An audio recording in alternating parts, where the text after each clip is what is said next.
আসসালামু আলাইকুম, welcome to new কৃষি ব্লগ ভিডিওতে কৃষক এবং কিষানি ভাই বোনদের জানাই সুস্বাগতম। গতকাল আমার পেঁপে বাগান থেকে পেঁপে তোলা দিছি। সেই তোলা দেওয়ার পর আজ আমি রাসায়নিক সার এবং মেডিসিন ব্যবহার করব। কী রাসায়নিক সার এবং কী মেডিসিন ব্যবহার করি সেগুলো দেখার জন্য আমাদের সঙ্গে থাকুন। খান সাহেবের কৃষিকর সবসময় প্র্যাকটিক্যালভাবে আপনাদেরকে ভালো কিছু দেখানোর জন্য চেষ্টা করে। আপনারা যদি ভালো কিছু দেখতে চান বা শিখতে চান তাহলে আমি মনে করব খান সাহেবের কৃষিকরের সঙ্গে আপনারা সবসময় থাকেন।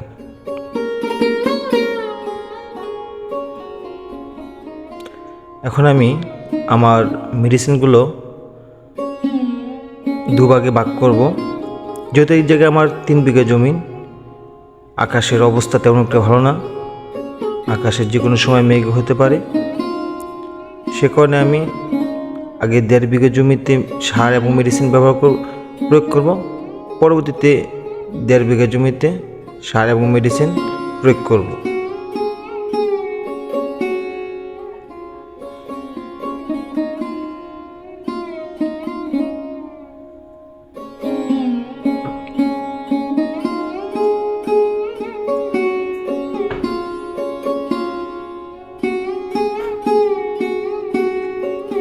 দেখতে পাচ্ছেন আমি দুভাগে ভাগ করে নিচ্ছি। এখন আমি ইউরিয়া সার 50 কেজি পরিমাণ নিয়ে নিলাম 1.5 বিঘা জমির জন্য। ফার্স্ট আমি নিলাম হাই গোল্ড। এটি হিউমিক অ্যাসিড, অত্যাধিক ভালো একটি প্রোডাক্ট। অল্প সময়ের মধ্যে পেঁপে বড় এবং গাছ সতেজ এবং সুন্দর করে।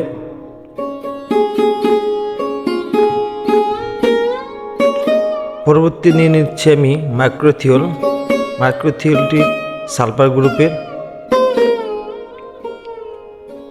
অত্যাধিক কার্যকরী একটি সালফার, আমি প্রায় সময় ব্যবহার করি। এখন নিয়ে নিচ্ছি আমি নিউটি একটি শিকড়বর্ধক। পরবর্তীতে নিয়ে নিচ্ছি আমি জিলমোনো 36%। এটি স্কোয়ার কোম্পানির পাউডার জাতীয় অত্যাধিক ভালো একটি দস্তা, চাইলে আপনারা ব্যবহার করতে পারেন।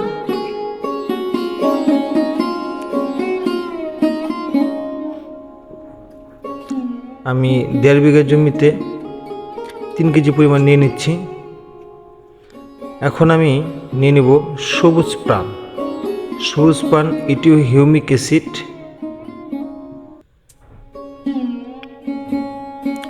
ফলে ত্বক এবং রং অনেকটাই সুন্দর করে সবুজ প্রাণে, চাইলে আপনারা ব্যবহার করতে পারেন।